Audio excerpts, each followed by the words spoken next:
ఓం నమః పరమర్షిభ్యో నమః పరమర్షిభ్యః. హరి ఓం. అంతరాయతిమిరూపశాంతయే శాంతపావనమచింత్య వైభవం తన్నరం వపుషి కుంజరం ముఖే మన్మహే కిమపి తుందిలం మహః. గురుర్బ్రహ్మా గురుర్విష్ణుః గురుర్దేవో మహేశ్వరః. గురుః సాక్షాత్ పరం బ్రహ్మ తస్మై శ్రీగురవే నమః. ఈశ్వరో గురురాత్మేతి మూర్తిభేదవిభాగినే వ్యోమవద్వ్యాప్తదేహాయ దక్షిణామూర్తయే నమః. యస్యాంతన్నాదిమధ్యం నహి కరచరణం నామగోత్రం న సూత్రం నో జాతిర్నైవ వర్ణా న భవతి పురుషో నపుంసం న చ స్త్రీ నాకారం నో వికారం నహి జనిమరణం నాస్తి పుణ్యం న పాపం తత్వం నో తత్వమేకం సహజసమరసం సద్గురుం తం నమామి. సదాశివసమారంభాం శంకరాచార్యమధ్యమాం అస్మదాచార్యపర్యంతాం వందే గురుపరంపరాం.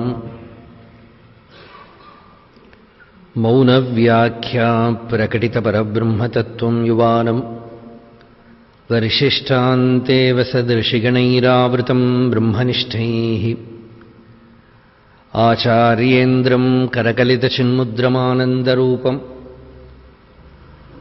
స్వాత్మారామం ముదితవదనం దక్షిణామూర్తిమీడే. వేదాంతార్థవిభాసకాయ యతయే శాంతాయ సన్యాసినే నానావాదినగేంద్రసంఘపవయే యోగీంద్రవంద్యాయ చ మోహధ్వాంతదివాకరాయ భగవత్పాదాభిధాం బిభ్రతే. తస్మై భాష్యకృతే నమోస్తు సతతం పూర్ణాయ బోధాత్మనే అపార సచ్చిత్సుఖవారిరాశేః యస్యోర్మిమాత్రం భువనం సమస్తం గుహాహితం తం రమణం గభీరం చింతావిహీనం హృది చింతయామి. దేహం మృణ్మయవజ్జడాత్మకమహం బుద్ధిర్న తస్యాస్త్యతో నాహం తత్తదభావసుప్తిసమయే సిద్ధాత్మసద్భావతః. కోహం భావయుతః కుతో వరధియా దృష్ట్వాత్మనిష్టాత్మనాం సోహం స్ఫూర్తితయా అరుణాచలశివః పూర్ణో విభాతి స్వయం. కరుణాపూర్ణసుధాబ్ధే కబళితఘనవిశ్వరూప కిరణావల్యా అరుణాచలపరమాత్మన్ అరుణో భవ చిత్తకంజసువికాసాయ. త్వయ్యరుణాచలసర్వం భూత్వా స్థిత్వా ప్రలీనమేతచ్చిత్రం హృద్యహమిత్యాత్మతయా నృత్యసి భోః తే వదంతి హృదయం నామ. అహమితి కుత ఆయాతీత్యన్విష్యాంతః ప్రవిష్టయాత్యమలధియా అవగమ్య స్వం రూపం. శామ్యత్యరుణాచలత్వయి నదీవాబ్ధౌ త్యక్త్వా విషయం బాహ్యం రుద్ధప్రాణేన రుద్ధమనసాంతస్త్వాం ధ్యాయన్ పశ్యతి యోగీ దీధితిం అరుణాచలత్వయి మహీయం తే. త్వయ్యర్పితమనసా త్వాం పశ్యన్ సర్వం తవాకృతితయా సతతం భజతే అనన్యప్రీత్యా సజయత్యరుణాచలత్వయి సుఖే మగ్నః. శివం శివకరం శాంతం శివాత్మానం శివోత్తమం శివమార్గప్రణేతారం ప్రణతోస్మి సదా శివం.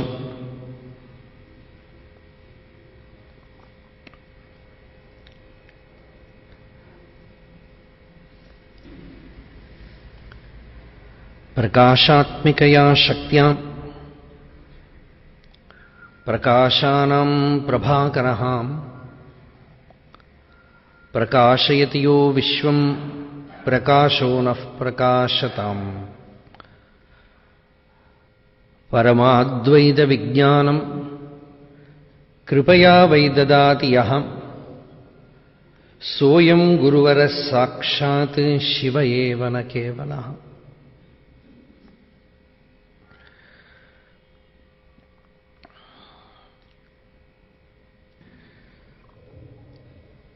This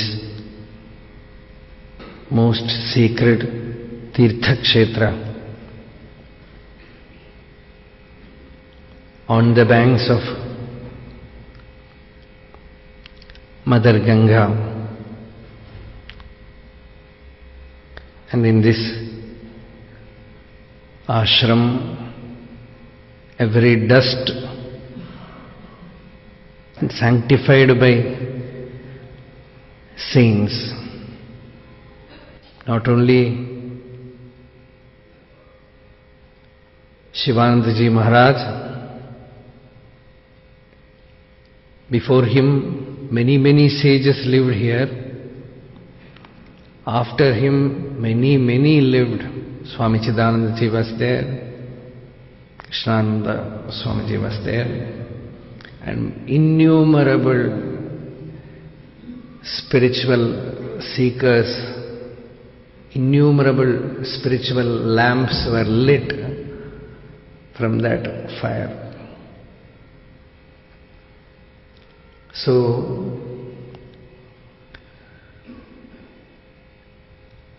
we had no idea what should be the subject.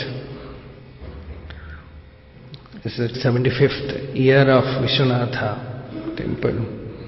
So we just gave the name Shivanubhava. In the same title, a few months back, in the Chidambara Kshetra, in the south, that is one of the most sacred Kshetra where all the devotees, all the Shaivite saints have sung about Nataraja. So in that Chidambara Kshetra, inside the Kshetra, the 1,000-pillared mandapa is there, Ayirankal Mandapam. There we had a 1-week satsang, and the name was Shivanubhava. So that was in Tamil.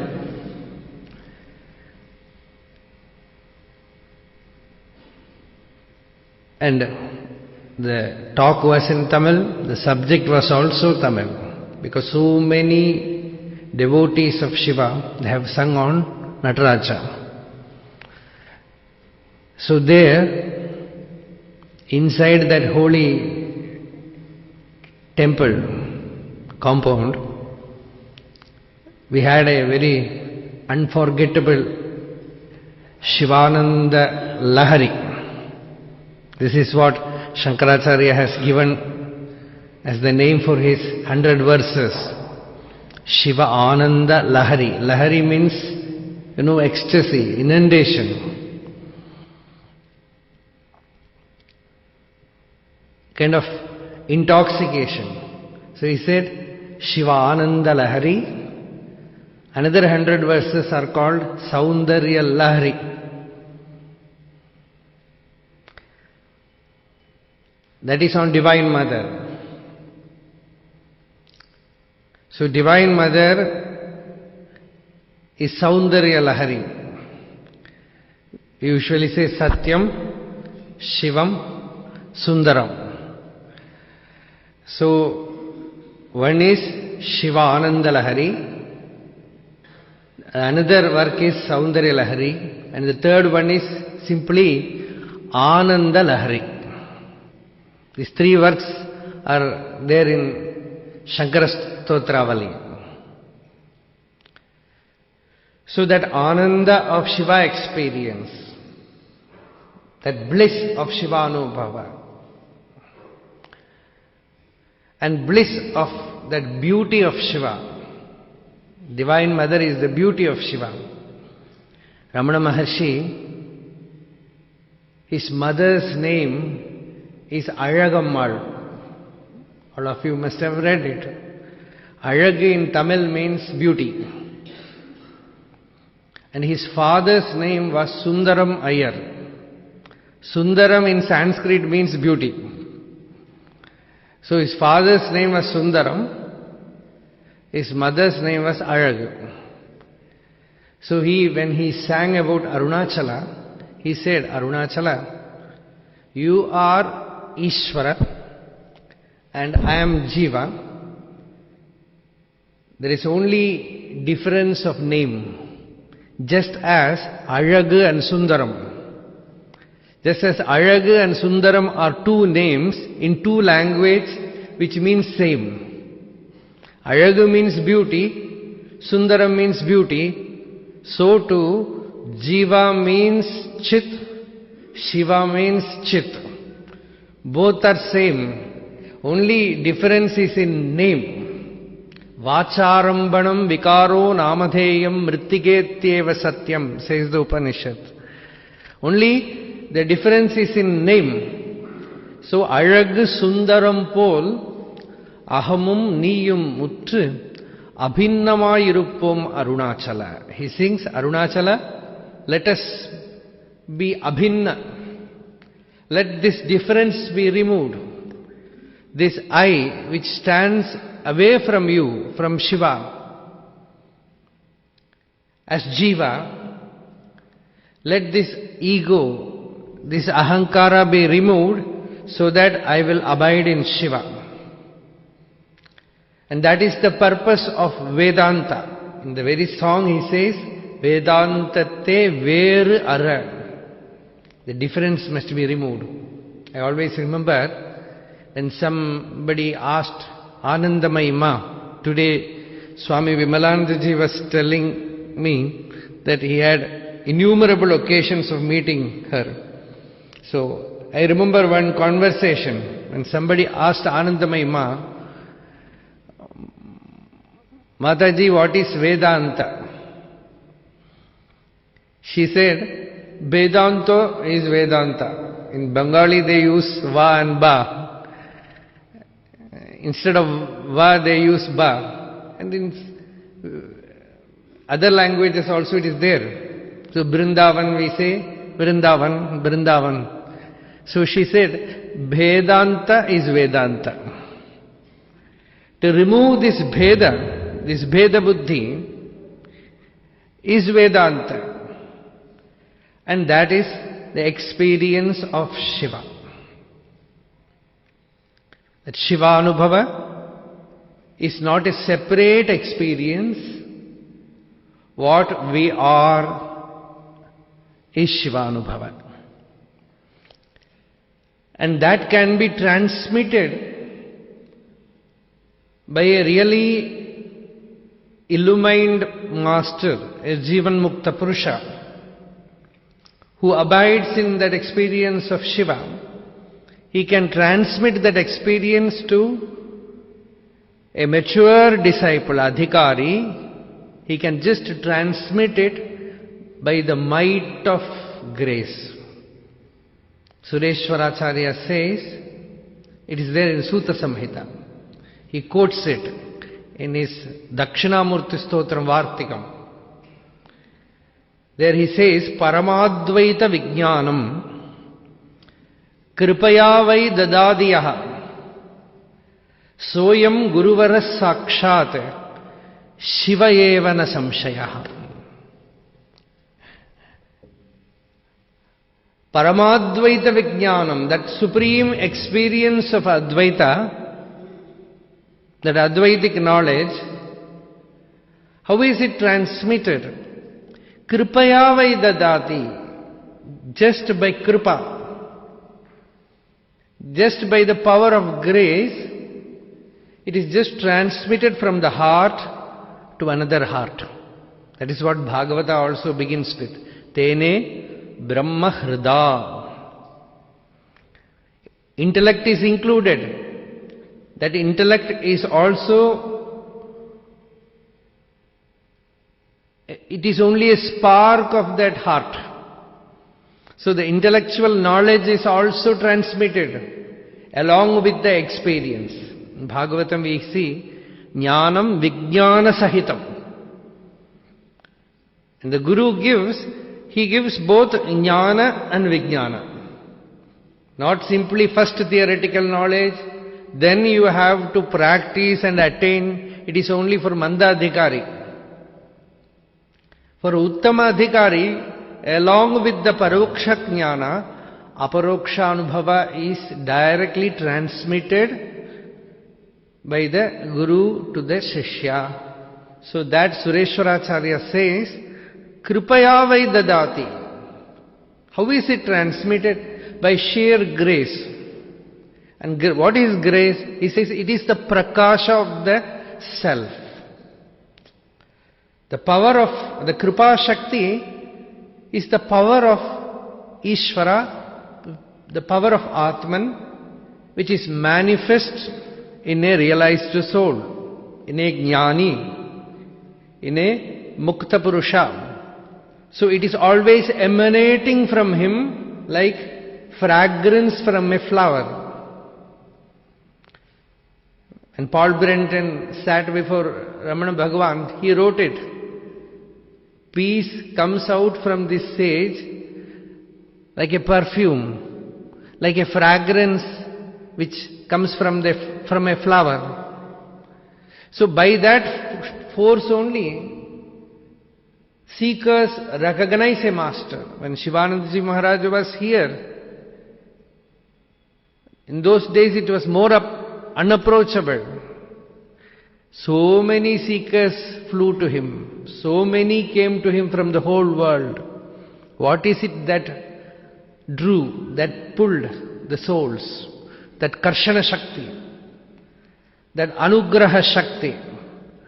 So that Anugraha Shakti is what the Shaivite tradition calls as Panchama Kritya. This Panchama Kritya is there in Lalita Sahasranama. Srishtikartri Brahmarupa, Goptri Govinda Rupini, Samharini Rudra Rupa, Tirodhanakari Ishwari, Sadashiva Anugrahada. This Anugraha is the fifth principle, which is very much active in a spiritual master, in a realized soul. So that transmits this knowledge of the Atman, that Shivanubhava. Sometimes it happens even without the knowledge of the disciple, it steals into his heart. That is why it is called as Rahastarpana. Lalita Sahasranama also it is there. Rahastarpana Tarpitaye Namaha is one nama. So it just steals into you. So that kind of transmission from a Anubhavajna, who is established in that state, is undeniable. So that in that condition, this Kripa Shakti is very active. Otherwise, also Kripa is there. Nobody can deny. When one devotee asked Ramana Maharshi, Bhagwan, to attain realization we want Anugraha, Kripa. You know what Maharshi said? Very beautifully he said, remarked in Tamil, Anugraham da irukku oi. He said, Nee kurukke varama irunda puram. He said, what exists is Anugraha. You should not obstruct it. You should not come across it. It is always there. This coming across, this obstruction by the Jiva can only resist. It cannot help realization. That is the Shiva Jnana. When you put a magnet and iron piece, this iron filing, it will rush towards the magnet.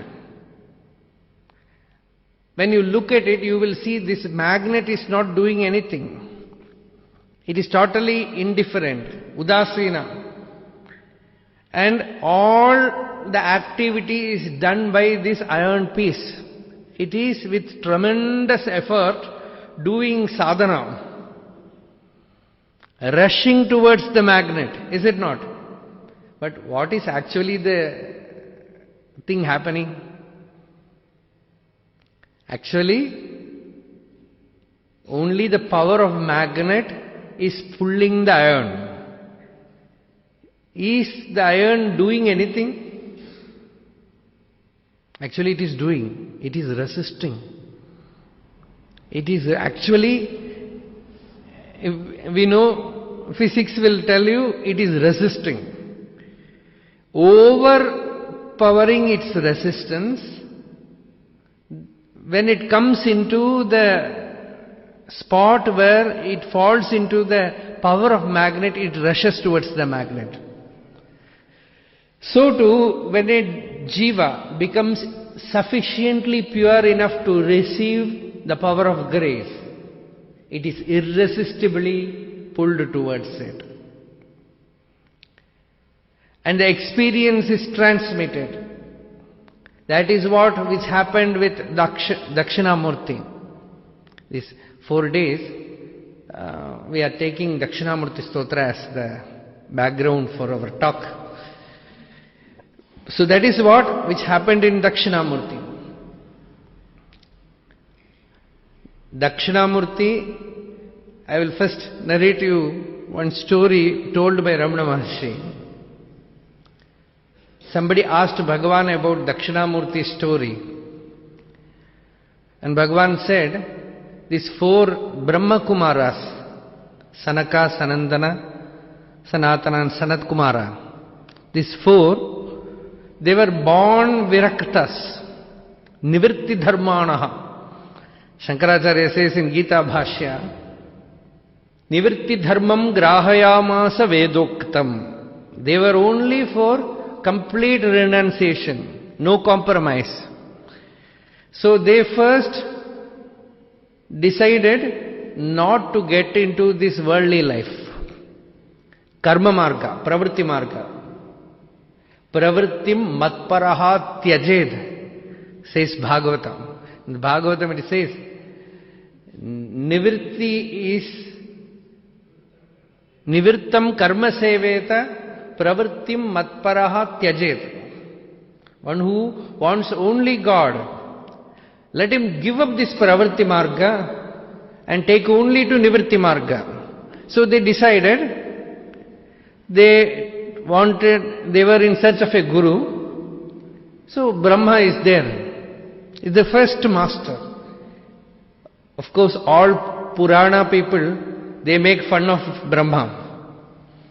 And in our India also we say there is no temple for Brahma, but that doesn't mean he is lesser to anyone.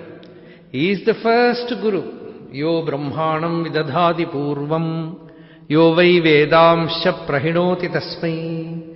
Tam cha devam atma buddhi prakasham mumukshur vai sharanamaham prabadhye. And when in Brahma Vidya also we first namaskara is for him. Namo brahmadibhyaha, Brahma Vidya sampradaya kartrubhyaha. So he is the first master.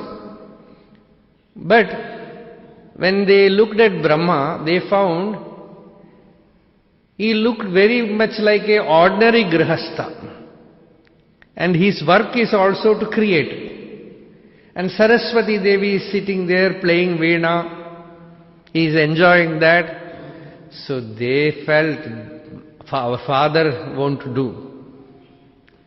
We cannot receive knowledge from him. See, always disciple will have an ideal about Guru. Until he finds a Guru who suits his ideal, he will not surrender. This is a usual spiritual secret seen in spiritual field also. Mataji Krishnabai of Ananda Ashram, she told in her biography that she met many great saints before seeing Swami Ramdas. But she could surrender only to Ramdas. And somebody asked Mataji, why did this happen like this? Because you saw Siddharudha Swami, you saw many other saints before. She said, I had a precondition inside me. Unconsciously. Later on only I recognized that I was thinking inside that I want a guru who must be a realized person, but should have come through Grihastha ashrama. And he should not be a Grihastha. He should have transcended it. And not only that, he should have come in the Gauda Saraswat community. That kind of conditioning was there. So she said, all those conditions were fulfilled by God for blessing me. Even my own ignorant conditionings were fulfilled by Him to own me. That is why I could surrender only here, she says. After finding the truth, I find all the masters are in the same state. But I was carrying this inside. So this is it. So when these Sanakadi Siddhas, they saw Brahma, they were not satisfied. After that they went to Vishnu. They found Vishnu is more worldly, always lying down, and Mahalakshmi is massaging his feet, and always blissful, Ananda Rupe, Nijabodha Rupe, Brahmasvarupe, Shrutimurti Rupe, Shashanka Rupe, Ramaniya Rupe, Sriranga Rupe, Ramatam Manome.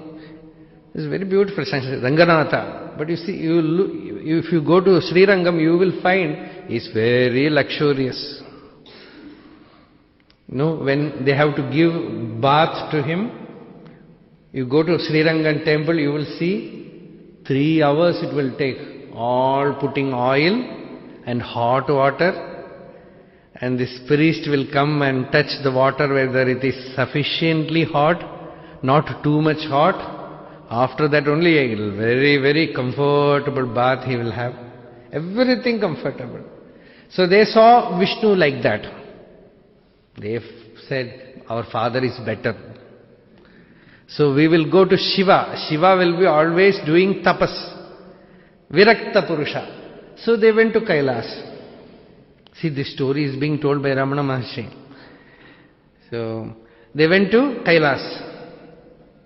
And when they saw Shiva, they found he was sitting there as Ardhanarishwara.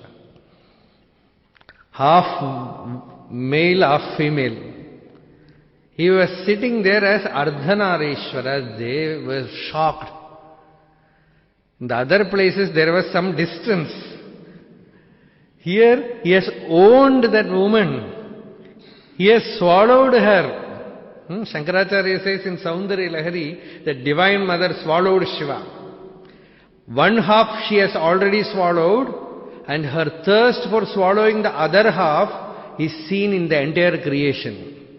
So what a mystical expression, you see. Tvaya hritva vamam vapuhu aparitriptena manasa sharirardham shambhoho aparamapi shanke hritam abhut. So when they saw that half male, half female form, that Ardhanarishwara, they felt all the Trimurtis are unqualified. So they were going away dissatisfied. Then Divine Mother interfered. She is Karunamurti.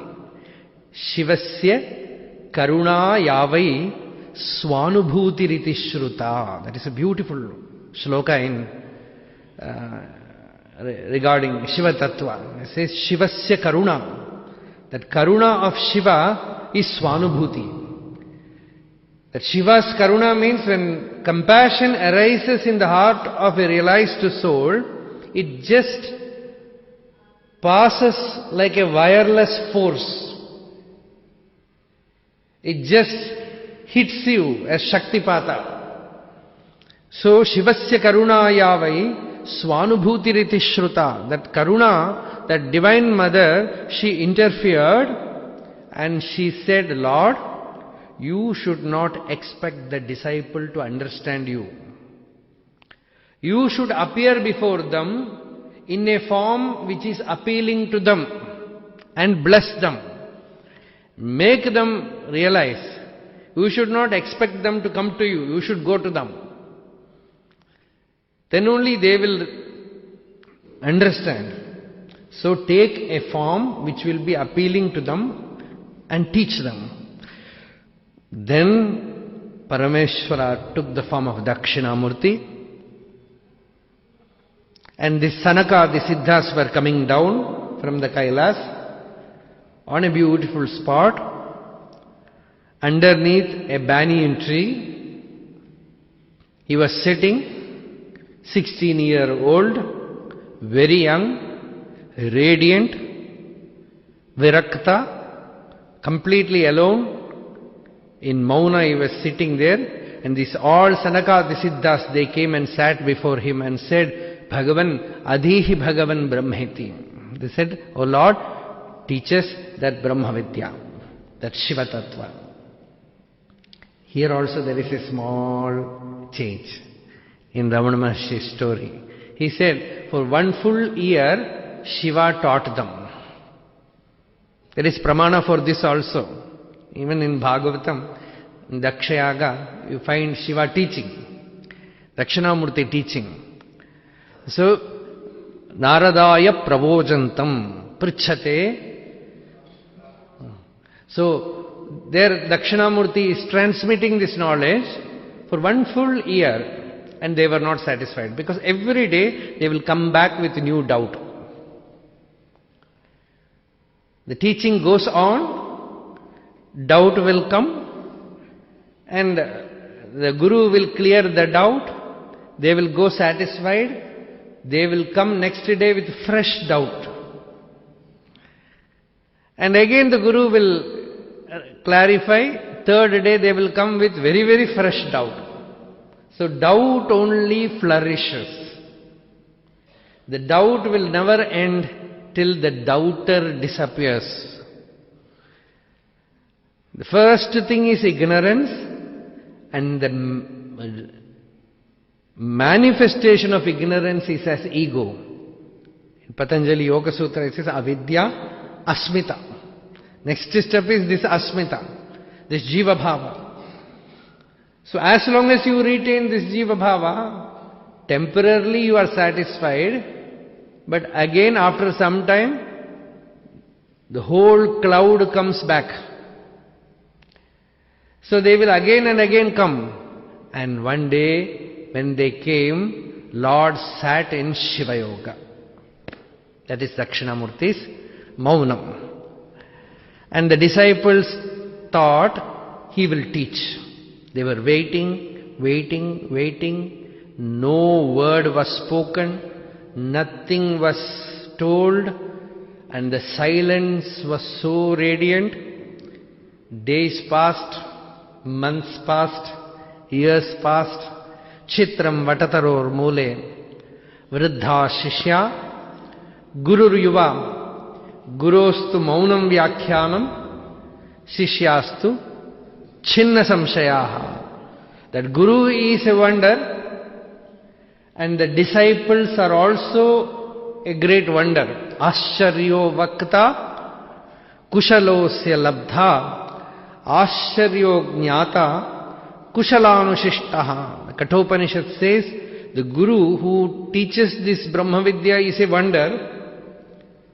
Dexterous is the disciple who receives that wisdom from the master. Kushala. Kushala, Kaushalam is a beautiful word, because when the Guru teaches, he will speak many things. But the disciple must be very, very skillful in taking only the essence, the sara. He should not get disturbed by the examples or stories or anything else. So that is Kaushalam. In Sanskrit, etymologically, Kaushalam means Kushan Lati iti Kushalaha. That Kushala means these brahmacharis, those who study in Veda Padashala, they are sent out to take darbha. So when they take darbha, this hand will get cut. And if they do it without skill, they will cut their fingers. So they have to skillfully take the darba without getting cut, without getting any wound. Like that, if you can live in the world, act and do not get hurt. Yoga karmasu kaushalam. You are doing the action, but action is not hurting you because you know the kaushalam of yoga. That is what Shankaracharya says. It is not skillfulness in action is not yoga. Skillfulness in keeping the yoga state in action is skillfulness. Not getting disturbed by the fruit of action. Not getting disturbed by doership. Not getting hurt by enjoyership, not getting affected by whatever may happen as the result of action, because you are in Brahmi sthiti. Esha Brahmi sthiti partha nainam prapya vimuhyati. That state is yoga. That is kaushalam. So that is Gita. Here also Upanishad says the disciple must be kushala to take only that lakshyartha, that Mahavakya Lakshyartha from a Guru. Because Master is the Lakshyartha. A Jivan Mukta is Asipada Artha. He is not a person, he is not a human being. Brahma with Brahmaiva. When somebody saw Ramana Bhagavan, they said he is Asipadattu Uruvanavan. They said he is the Asipadattu Uru means he is the very form, embodiment of Asipada. Tatpada we will get from Upanishads. Tvampada we know as I within us. And this connecting link, this experiential knowledge that Tattvamasi, I am that. There is no conditioning, there is no limitation of the Upadhi. That experience, that awareness comes when you meet a Brahmavit, a Deshika, who is the connecting link. So he is the Asipada. He is the very manifestation of Asipada. So, the Sanakadi Siddhas, they sat in absolute silence, and Dakshinamurti transmitted this experience through Mauna. That is all. This is the story. When Bhagavan Ramana Maharshi told this story, one of his scholarly disciple, he mildly protested. He said, Bhagavan, we have not heard the story like this. We have only heard that Sanakadi Siddhas went to Dakshinamurti, asked for knowledge, he remained in Mauna, and they got it. All this big story we have not heard. And you know what Maharshi said? Appadithan nadandadu vai. He said, it happened like that. And this Muruganar, who was a great devotee, he said, oh, only Dakshinamurti knows. That remark he passed. So that is the story of Dakshinamurti. Our Adi Guru is the primordial teacher, from whom Sadashiva Samarambham Shankaracharya Madhyamam Asmadacharya Paryantam Vande Guru Paramparam. This Guru Parampara, this tradition begins, the first sprout is Dakshinamurti. So that is why Shankaracharya took the Dakshinamurti Tattva to expound all the Vedantic prakriyas, the knowledge. So that is Shivanubhava. Shivanubhava is that Mauna, that silence. That Mauna is not simply verbal Mauna. Mauna is great eloquence, incessant eloquence. In Brahma Sutra Bhashya, Shankaracharya narrates a small anecdote.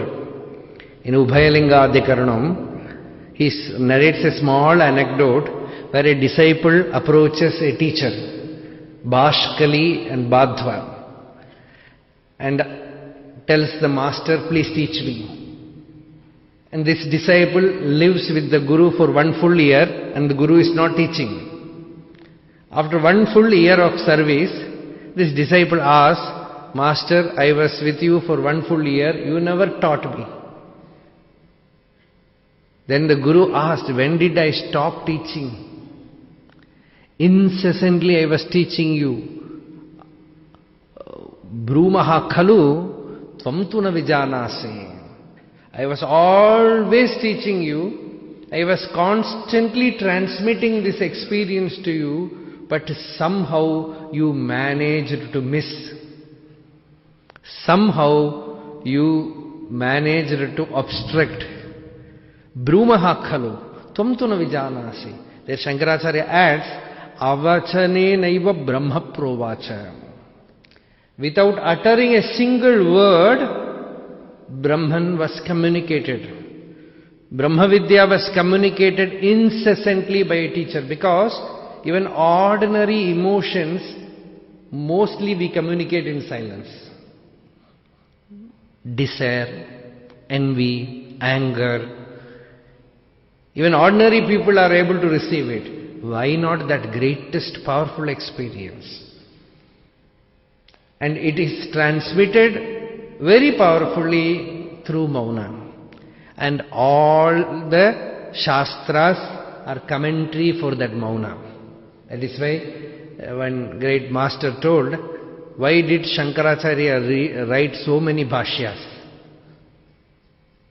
The answer is, his entire Bhashyas, commentaries, are only commentary for Dakshinamurti's Mauna. Because he remained as Dakshinamurti in Mauna, then he himself came down from that height for the sake of others and then gave commentary to his own silence.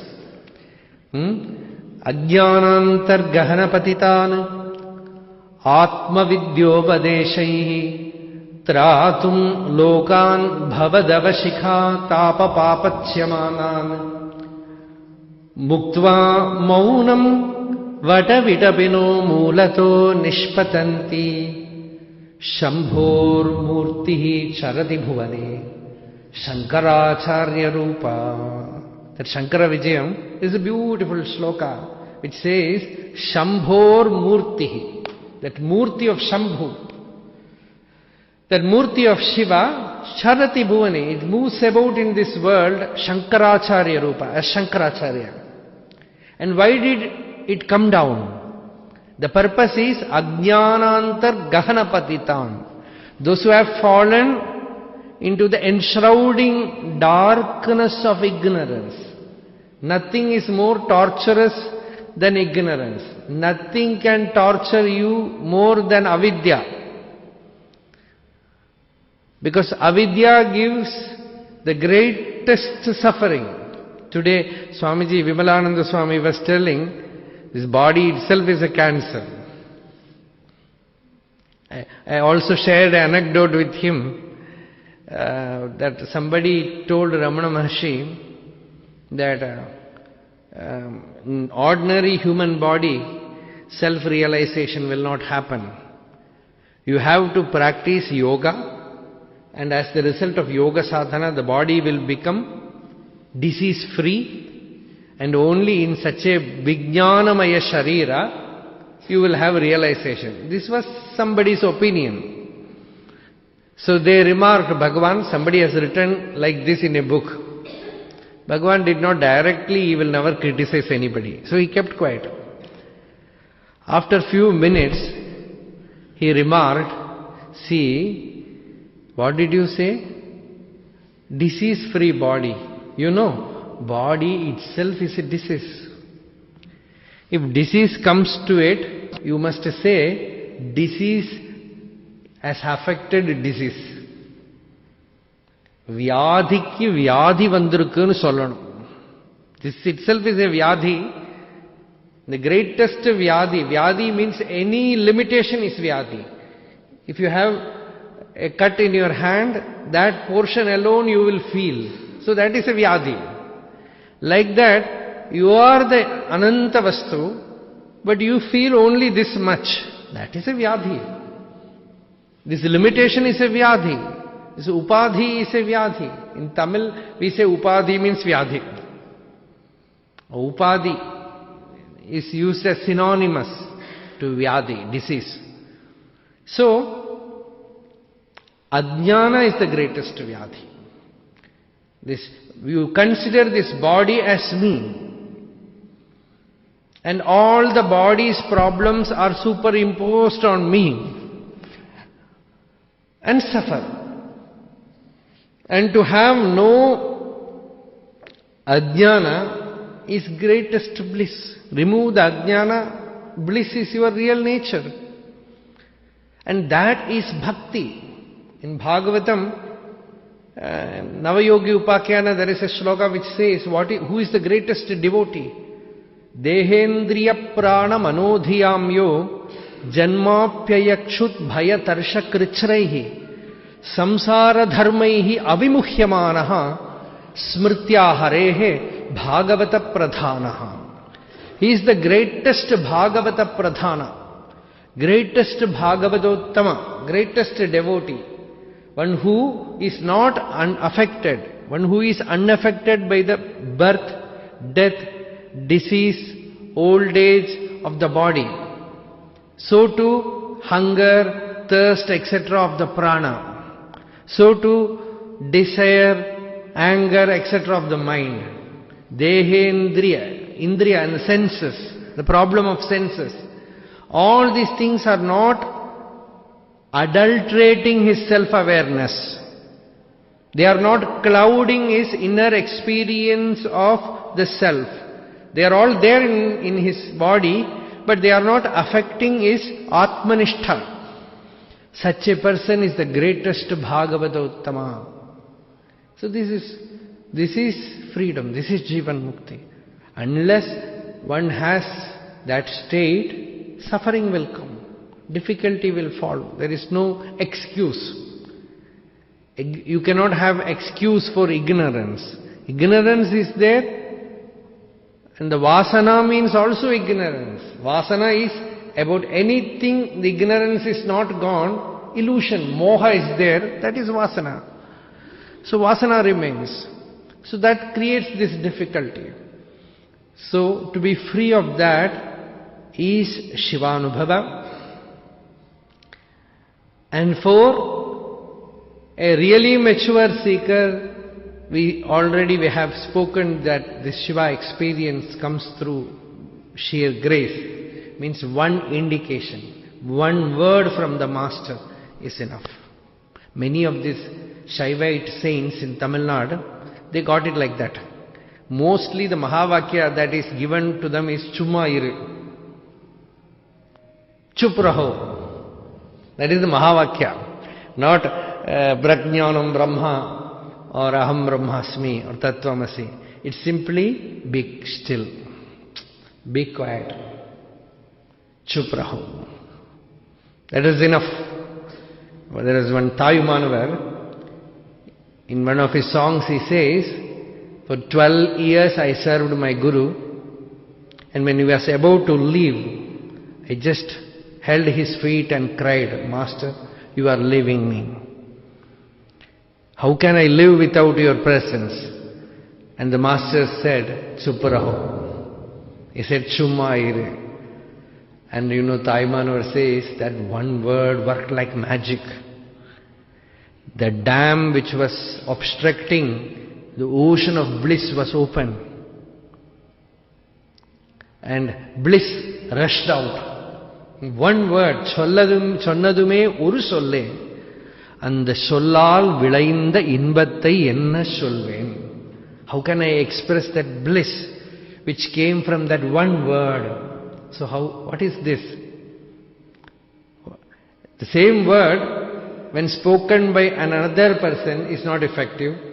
For ordinary people it is not effective. But when the disciple is ripe, that is why we say the disciple is also a wonder. And the master is a wonder. The disciple is wonder.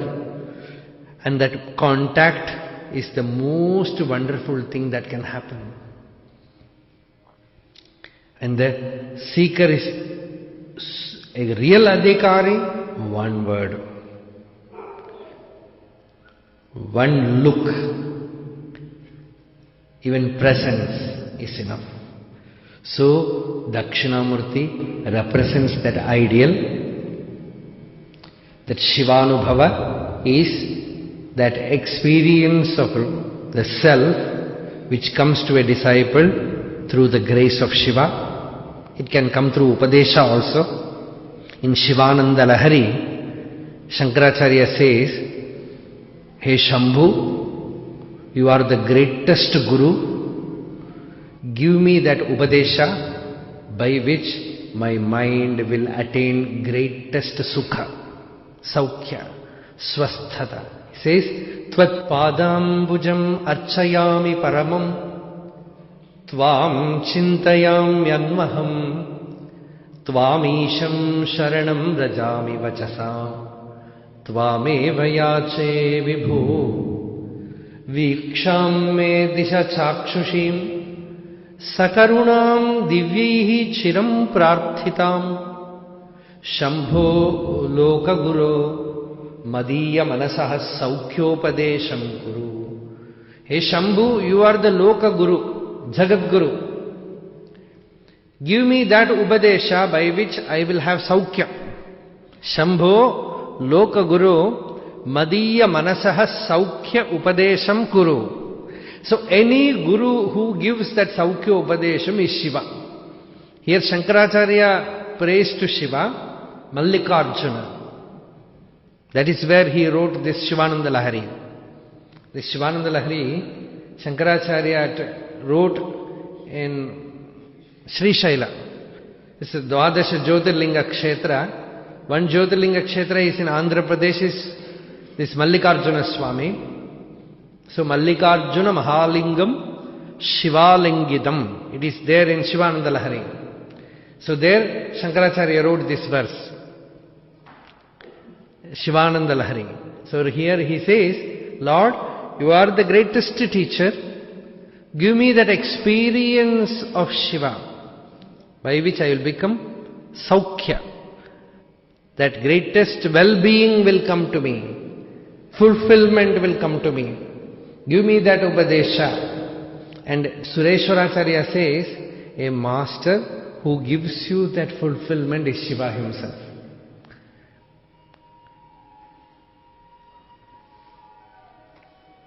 Pramadvaita Vijnanam Kripaya Vai Dadadiyaha Soyam Guruvara Sakshat Shiva Eva Na Samshayaha. That Guru is Shiva himself. Seeing Shankaracharya, Totakacharya says, Bhavayeva Bhavan Iti me nitaram Samajayata Chetasi Kautukita Mamavaraya Moha Mahajaladhim Bhava Shankara Deshikame Sharanam. He says Shankaracharya, Bhavayeva Bhavan, because in Shankaracharya's life, that is the incident which directly gave the experience. Totakacharya, you know the story, he was not much learned like Padmapada or Sureshwara. He was a very simple person, very innocent. The story goes, according to the tradition, he was from Karnataka. So he was following Shankaracharya all his tour. And always serving the master. Not only Shankaracharya, but all other disciples of Shankaracharya also he served. He was washing their clothes, bringing bhiksha for them, helping in various matters. And every day when Shankaracharya will be teaching, he will be there fanning him. He was every day he will come. So according to the story, Shankaracharya will never begin his class, this Bhashya Patha, without Giri near him. His name was Giri, Ananda Giri. So without Giri's presence, Bhagavad-pada never started his satsang. So one day in Sringagiri, every day this Bhashya Patha was happening.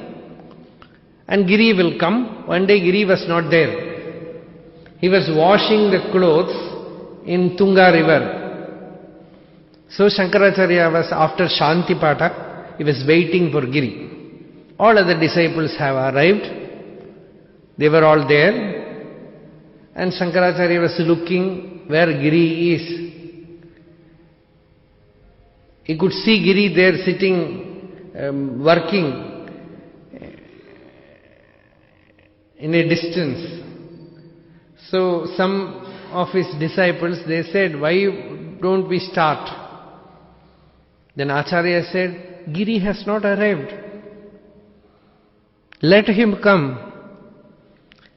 And after few minutes, again they asked, Master, why don't we start? He said, I told you, no, Giri has not come. Then they got irritated. They said, what is there in his coming? Anyway, anyhow, he is not going to understand. He will not understand. Why should we wait for him? And you know, grace is always there. Grace is the power of a Mukta Purusha's experience. But it also needs some hit to work. That is why the disciple has to wait, live in contact with the master. We don't know when this link will happen. That day, this remark was a boon to that innocent soul. When this person remarked, he will not understand, compassion arose. He felt a oneness with Giri. Bhagavad-pada felt that, oh, he is doing so much, and this person is saying he will not understand. That one moment, this inner being of the Guru, it is just like a wick or candle touching the fire. Recently I went through one Shiva Bhakta's sloka in Tamil, where he says, this Shivanubhava is like a wax doll swallowing fire. Tee unda mezhugu. Tee unda mezhugu. That is the expression. He says, it's just like a doll made by wax. Suppose you imagine a doll made by wax, and it is alive, and it takes and swallows fire. What will happen? Gone. Like that, this experience is transmitted from the master's heart to the disciple who is on the bank of Tungabhadra, and suddenly he woke up. He was in Samadhi. The pure Chid Anubhava happened to him, and he was there in that state for more time than usual. And Shankaracharya was also here sitting in that state.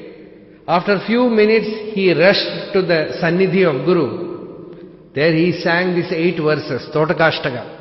Vidita kila shastra sudha jaladhe mahitopanishad kathitartha nidhe hridaye kalaye vimalam sharanam bhava shankara deshika me sharanam. There he says, O Lord, Karuna Varunalaya. That is the expression. He says, you are the ocean of compassion. You are the ocean of grace. Karuna Varunalaya Palayamam Bhavasagara Dukka Viduna Hradam. Rachayakhila Darshana Tattvavidam Bhavashankara Deshika Me Sharanam. O Shankara Deshika, you are the Deshika. That is the expression. Deshika means one who points out. The Guru is not teaching, he is only intimating, he is only giving you, he is only a pointer. He tells you, you are already that. You are Purna. There is nothing lacking. The moment you know what you are, you know you are Purna.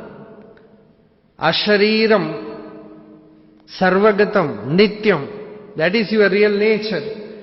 So that is the greatest compassion. Giving you that awareness, that knowledge of the self is the greatest compassion of the Guru. So you are Shiva. Perhaps Totakacharya Not only Totakacharya, Padmapadacharya also says, when I was writing this Atma Tirtham, which last time when we came here, we released it in Hindi, I was doing some research whether direct disciples of Shankaracharya has written something about his appearance. Because Vyasa we get in Mahabharata, Vaishampana says, Abrashyamaha Pingajata Baddhakalapaha Pramshuhu Dandi Krishnamrigatvat Paridhanaha Sakshat Lokan Pavayamanaha Kavimukhyaha Parasharyaha Parvaswarupam Vivranotu. This is Mahabharata verse where Vaishampayana is sitting, Vyasa is sitting before him and is describing, a pen picture is given, how he looks. He says, Abrashyamaha, dark like a cloud. Pingajata baddha kalapaha, with matted locks, all very brownish. Pramshuh, very tall figure.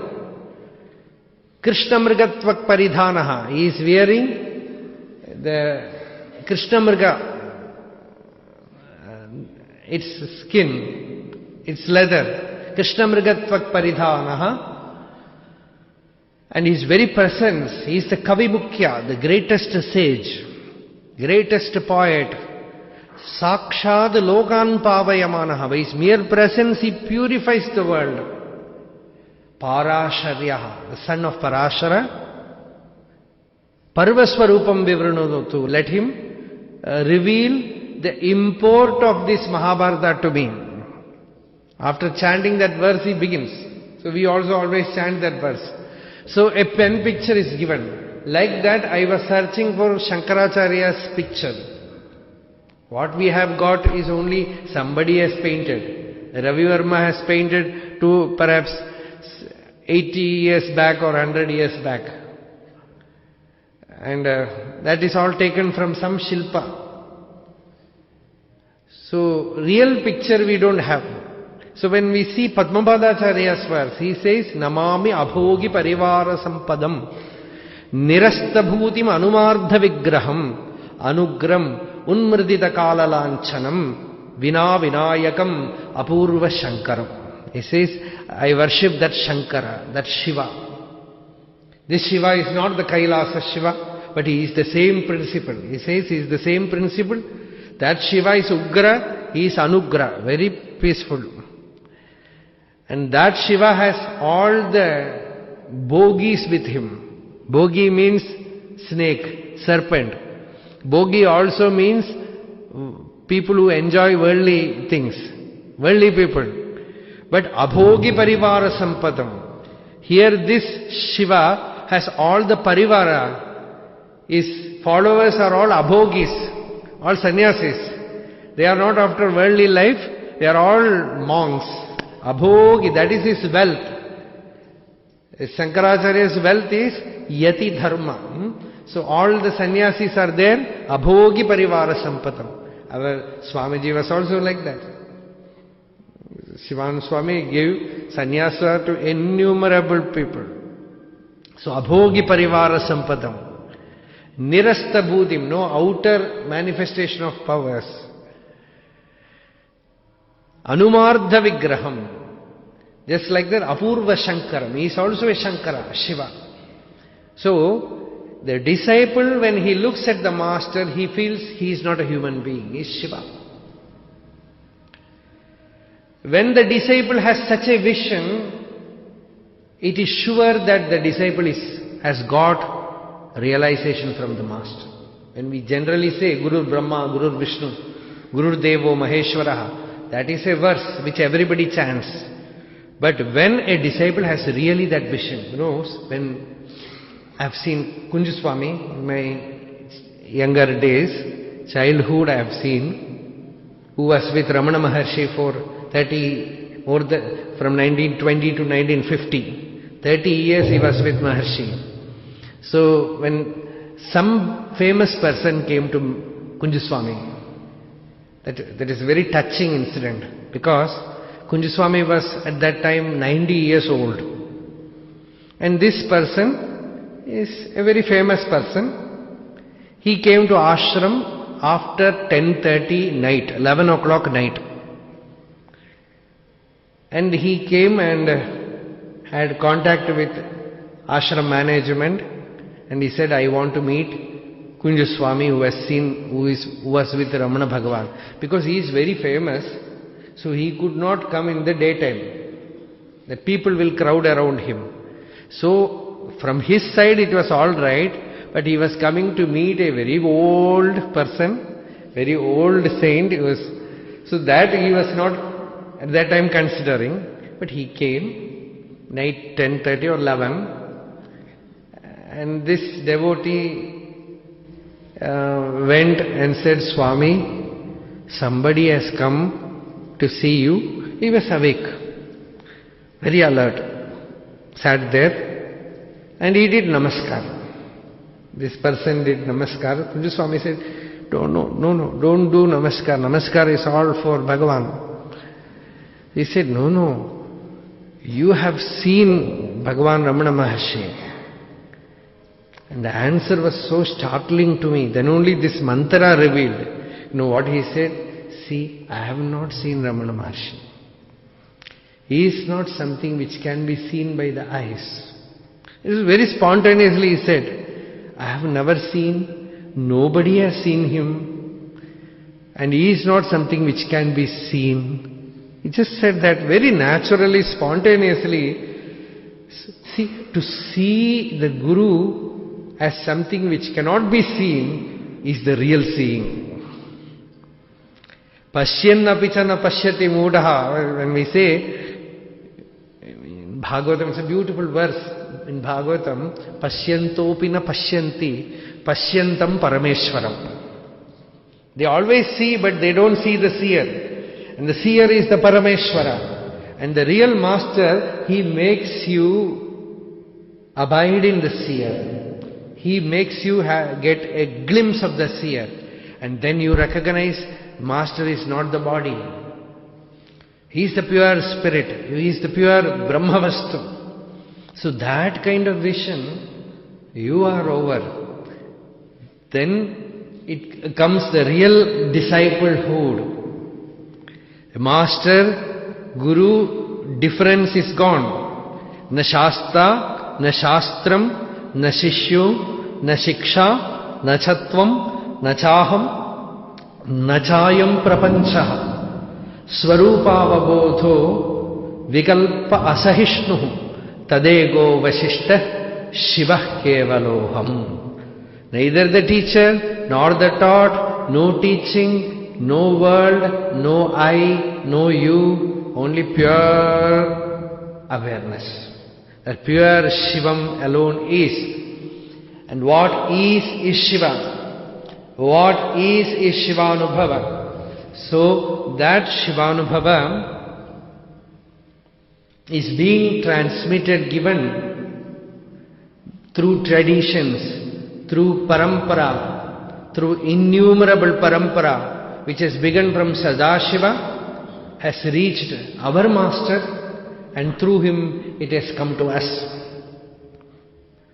So this Guru Parampara we can never forget. That Shiva Anubhava, Dakshinamurti Stotra Shankaracharya expounds that prakriya, slowly taking the mind from this world to that inner Dakshinamurti. This Dakshinamurti also, Dakshina Amurti. He is not a Murti, he is Amurti, he is the formless being. And Dakshina means, generally we will find in every Shiva temple, Dakshinamurti on the looking southern side, facing the south, because south always is the corner of Yama. So the real master stares, he looks at death, he faces death. Unless you face death, unless you explore death, there is no way you can transcend it. It is not the story of simply Nachiketas or Ramana Maharshi. Every spiritual initiate has to transcend the death, go through death experience. our Upanayana samskara, when the child is initiated to Gayatri, I have done it, so I have seen it. When the father holds the hand of his son and tells, Mrityave tva paridhadhami, Antakaya tva paridhadhami. He says, oh my dear son, I offer you to death. I offer you to the Antaka.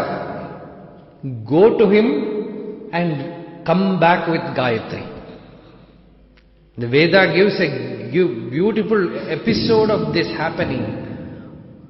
Slowly going up, the chandas one by one, they return back, and ultimately Gayatri brings the Somarasa. This is being described in Samhita Bhaga. So that is there. So this child is given that initiation. This is only symbolic.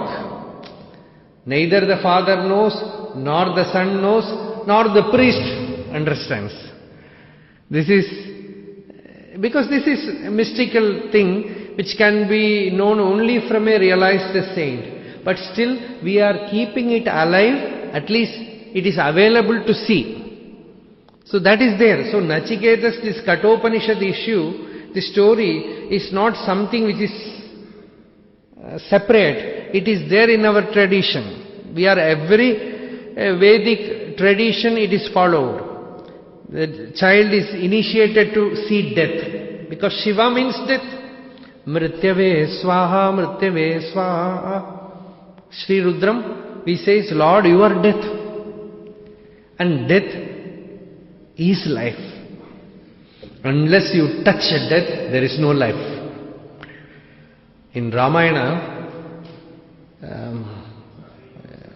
Bharata went to Rama to bring him back to Ayodhya. So he is beseeching, Lord, please come back. I cannot rule this kingdom which belongs to you. You are the king, Swamin, Sishyasya, Dasasya, Prasadam kartum arhasi. I am your disciple, I am your servant. You have to be compassionate. You should not put me into this suffering of owning which belongs to you. Please come back. And this is your land. You are the ruler, I am not the ruler. But Rama, whatever logic Bharata says, Rama is not ready to accept. He said, I will not. I have given the word. I cannot come back. And all this wealth, this kingdom, this empire, this ruling are all illusion. Who have seen anything eternal? These are all anitya vastu. Sarve kshayanta nichayaha, patananta samuchrayaha, sanyoga viprayogantaha, maranantam ja jivitam. He says everything ends in death. What is this becoming a big emperor? He will also die. His kingdom will also perish. Everything will be destroyed. So why waste this life in this? So then Bharata describes Rama. That is the most powerful verse in Valmiki Ramayana. It is not in Adhyatma Ramayana. Generally in Valmiki Ramayana there is no Vedanta. But this one word is, one shloka is enough. There Bharata says, he tells, brother, O Lord, you always live in death. One who knows the secret of death and who has experienced death while alive, for him there is no more illusion. Yatha mritaha tatha jivan, yatha sati tatha sati, yasyaisha buddhi labhasya. This is a buddhi labha. He says this is not some outer achievement. You simply recognize that death is your real nature. Death means what? Absence of body, absence of mind, absence of this ego is death. And somebody said, Bhagavan Ramana Maharshi, he said, Bhagavan, I am afraid of it. Because all these things will go. Then Bhagavan smilingly said, why are you afraid? Nobody is afraid.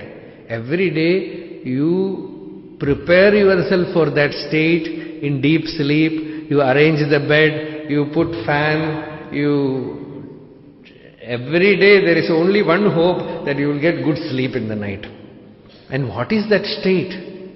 That is why Ramana Maharshi's story, he had death experience. But in his teaching, he never prescribed that for others.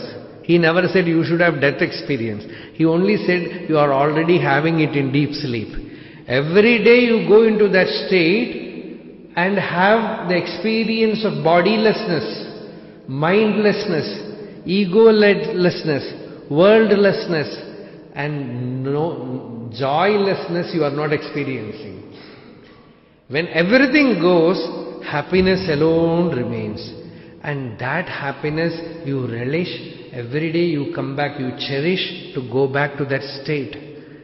Every day you want to go there. If it is actually a loss, logically it is a loss. Rationally, if you think, you are losing everything. You are losing the world, you are losing body, you are losing your personality. But why do you want to go back? No one wants to come back to this world. Morning 4 o'clock you wake up, you look at the timepiece, it is 4, you think, I can sleep up to 5 o'clock, what a joy comes. Why should that joy come? Why not choose this waking state instead of that state? Because this waking state has everything, and in deep sleep, nothing.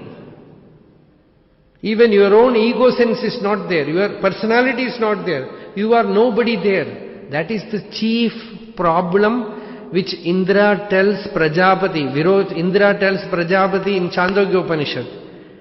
He says, Na tatra bhogyam pashyami. I am not a person there, I am not experiencing anything, how can I be happy there? Then Shankaracharya said, Swalpopi doshaha avashishta. Small misunderstanding is there in Indra, because he thinks he should be Indra and experience Brahman. It is impossible. Neither hitam Indraya. This is not hitam to Indra. This is not beneficial to Indra. So this ignorance must be removed. For that, the Guru tells him, stay 5 more years. Till then, every teaching he receives by 25 years.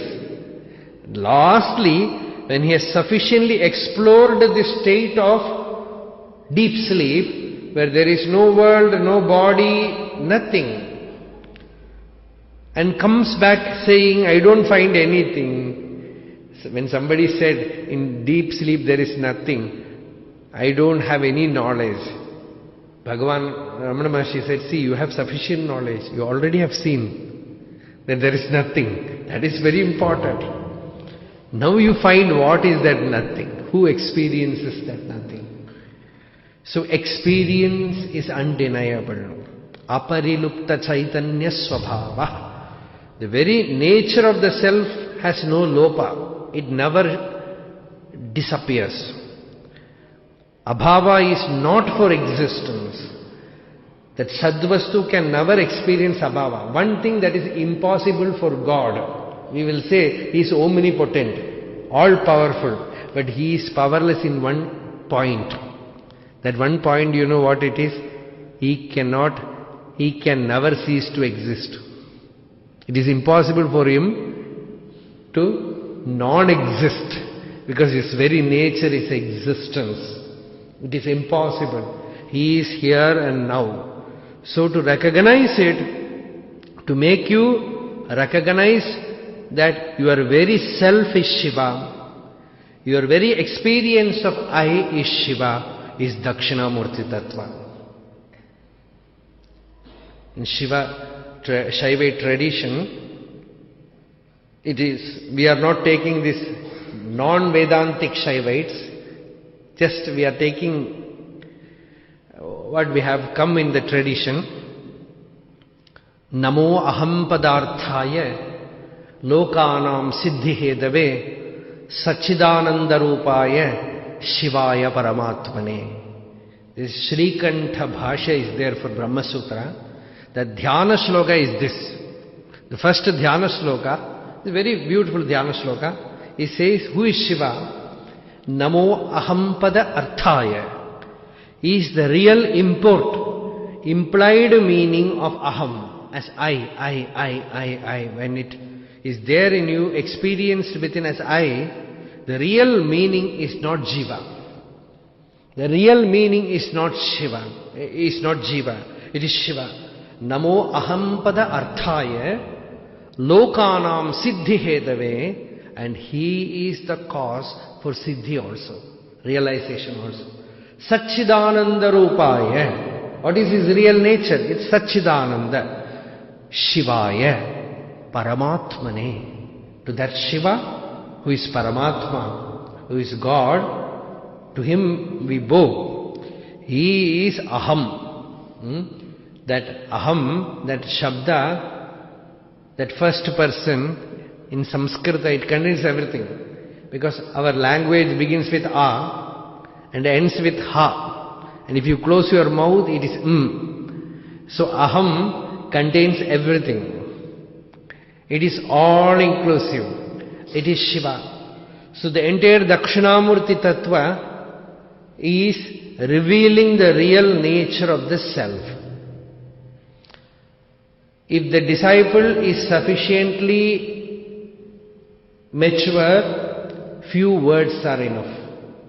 Yatha tathyopadeshena kritartha sattva buddhiman ajivam api jijnasuhu parastatra vimuhyati. In Ashtavakra Samhita there is a verse which says, when a disciple goes to a master and asks him the teaching, the Guru gives him the teaching in a simple language, directly the truth is communicated with few words, the disciple is satisfied. He knows the truth, he abides.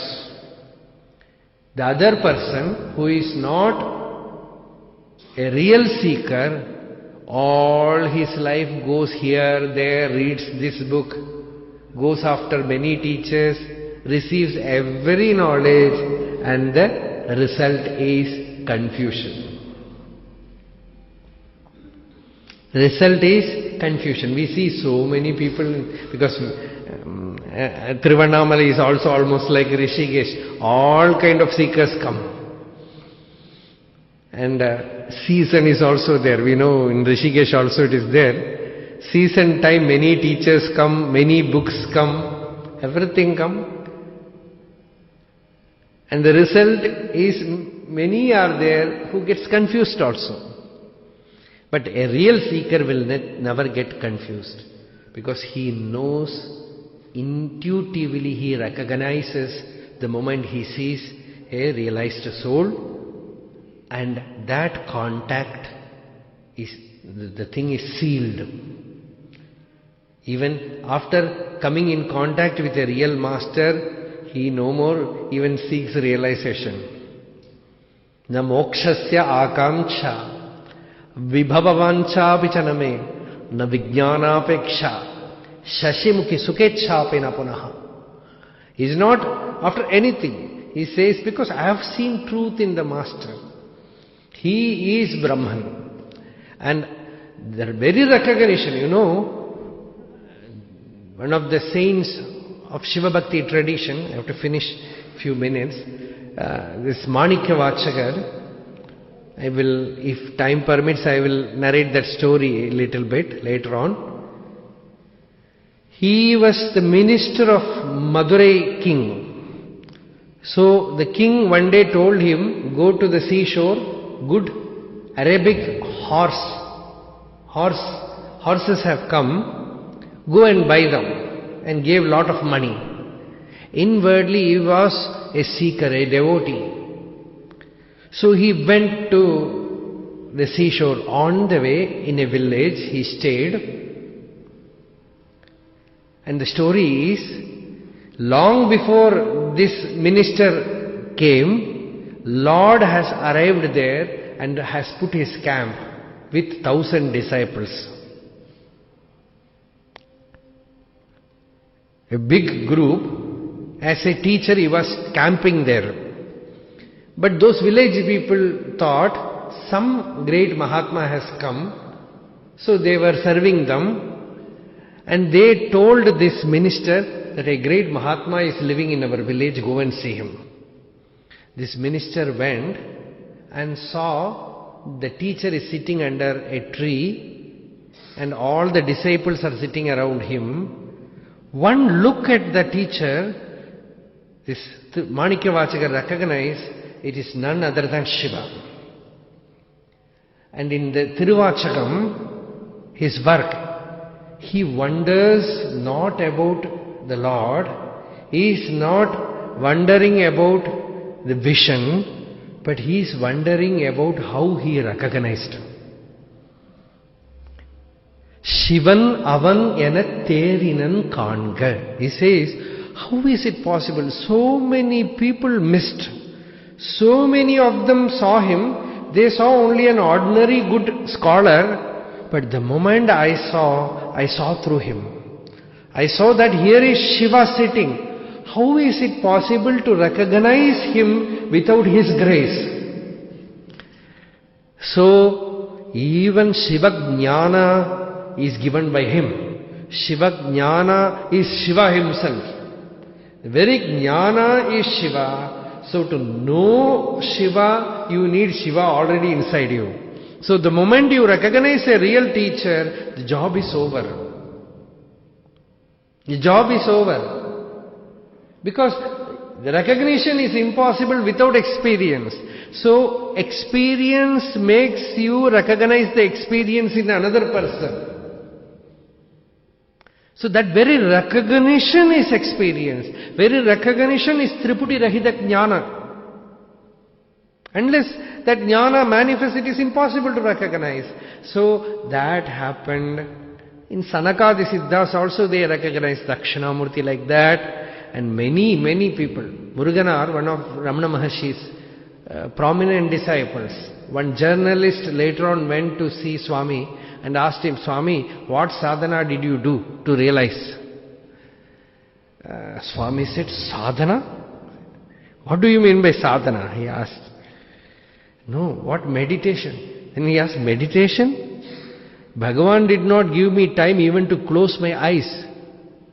Before I could close my eyes, that timeless thing flashed forth that he has expressed in his songs.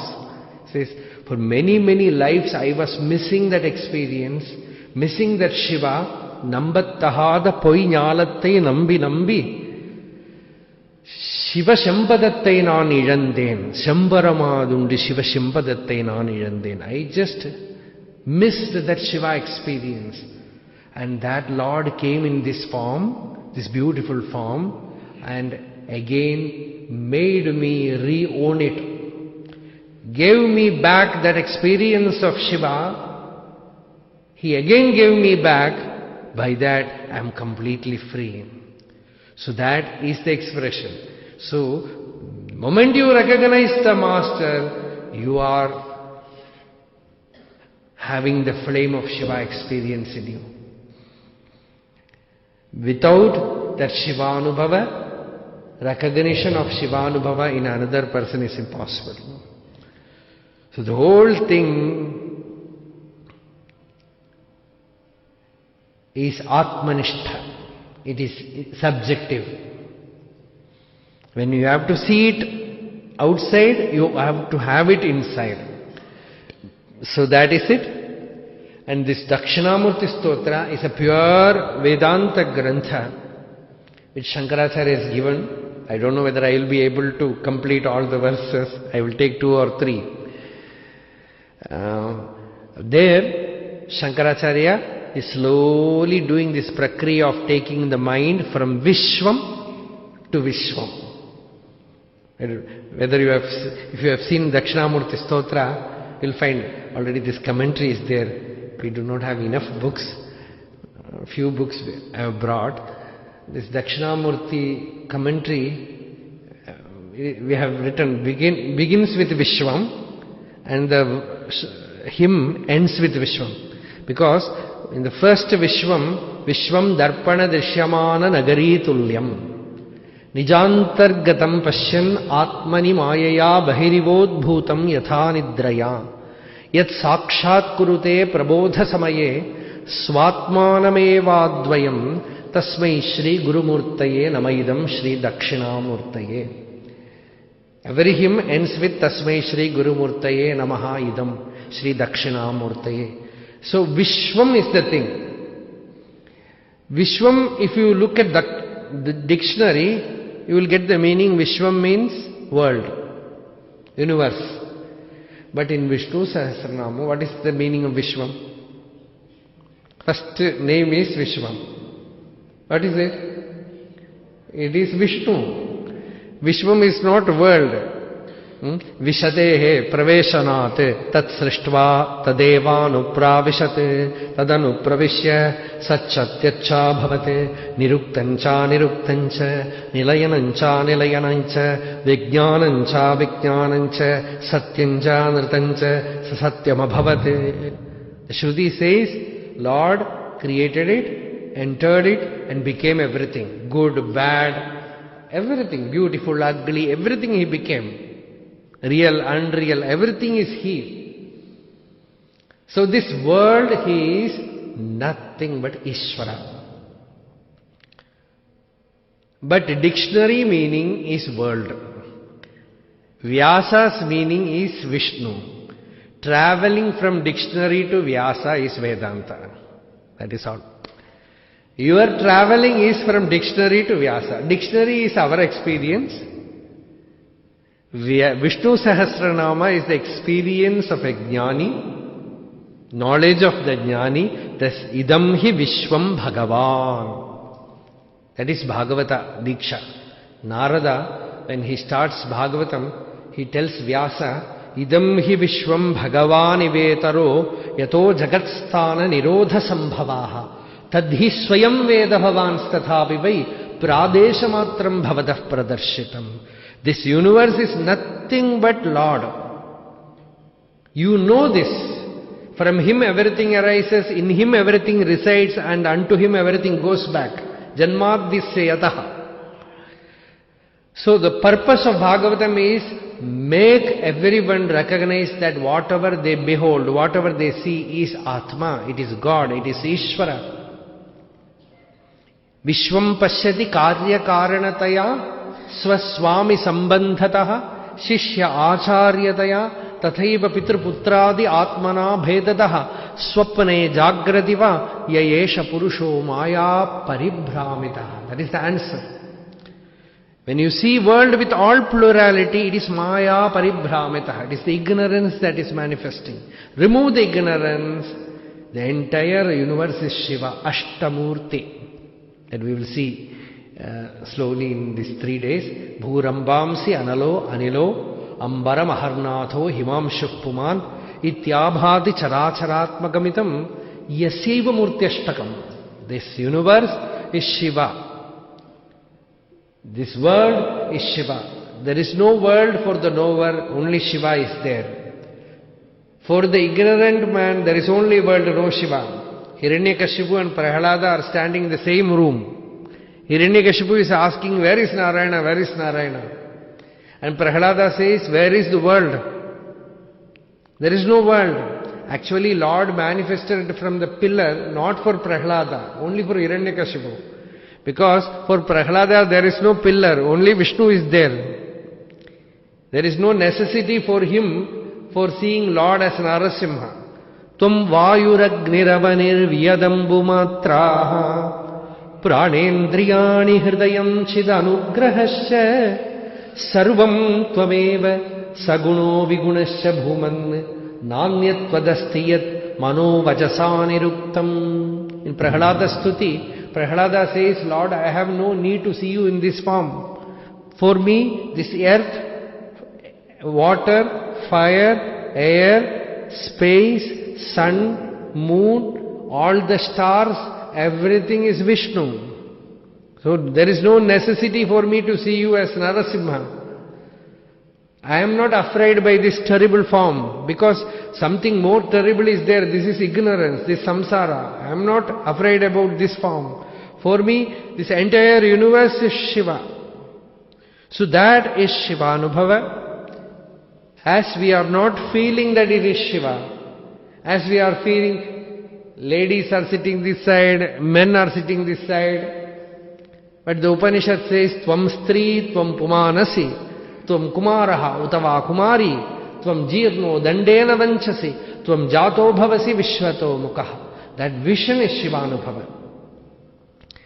To attain that Shiva experience, Shiva is hidden within us as fire is hidden in the firewood, as ghee is hidden in the milk.